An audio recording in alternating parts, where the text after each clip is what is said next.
Hey people, welcome back. I'm letting you guys know that we are done with the Basics 101 hair series. If you guys would like to learn some more hairstyles, how to render them, then please let me know in the comments. I might start with some another series, but I'll have to brainstorm for a while. So till that time, I'm going to share some process of some of my earlier artworks. This is one of the outfits by Valdrin Sahiti I made quite a while ago. This is from their Bridal 2022 collection. You guys know I use angles and proportions to draw my figures. I have told this before, I'll say it again. I use this method and of 10 head figures actually. This is mostly used in fashion illustrations, and I have learned from a fashion illustrator named Zoe Hong. I'll leave her channel link below in the description.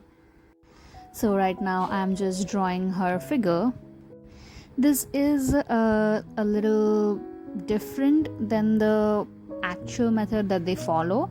I don't really draw sometimes the hands or legs because I don't want to go too much into the human anatomy. I just want to show the outfits, basically how to render them, how to illustrate the outfits. Also, I have got good feedbacks for my voice in the past. Like I've got good voice, so thank you guys. You guys are too sweet. But I just want to let you guys know that sometimes the recordings kind of change your voice. Maybe they enhance it or they can ruin it. But yeah, thank you for those good comments.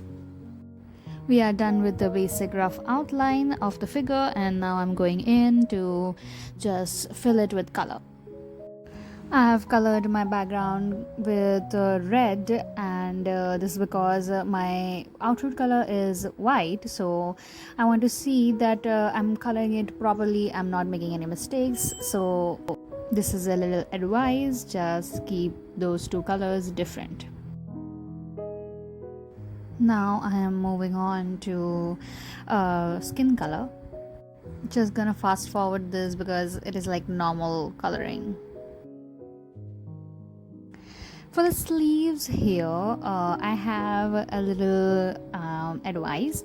So the sleeves are sheer. I mean, the cloth that is used for sleeves is really thin, so they are see-through. So how you can illustrate such kind of fabrics is you can reduce the opacity of your layer or reduce the opacity of your brush and then paint it. I'd advise that you reduce the opacity of the layer instead of the brush, because that will be convenient for you guys, and this way you can show that it is a see-through sleeves. You see, I just reduced the opacity, and now you guys can really see that the fabric of the sleeves is sheer. If you guys want to show the illustration of the outfit and you are not too much into showing all the other parts of the artwork, then it is okay if you don't really paint the cheeks and like the cheekbone and all. You don't really need to do that. I'm just doing it because I'm kind of having fun with it. I never really go into too much details when it comes to fashion illustrations. I just might sometimes show the difference between the neck and the face by adding some shadows on the neck and maybe little shadows and highlights on the neck bones, collarbones. I might add some details in the hair because I kind of love that. I can see some details on the sleeve, so I'm just gonna add those. I'm just stippling it with dots.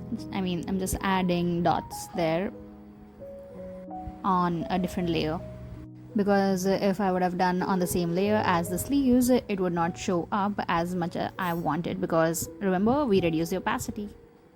And for ruffles, I just used a shadow color for my outfit, and then added some lines on the sleeves.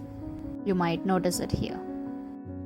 I kind of forgot to record the part where I add shadows and highlights on the outfit, but just you know how to do it, and you can just follow your reference picture. And if you guys still have any questions, then leave them in the comments.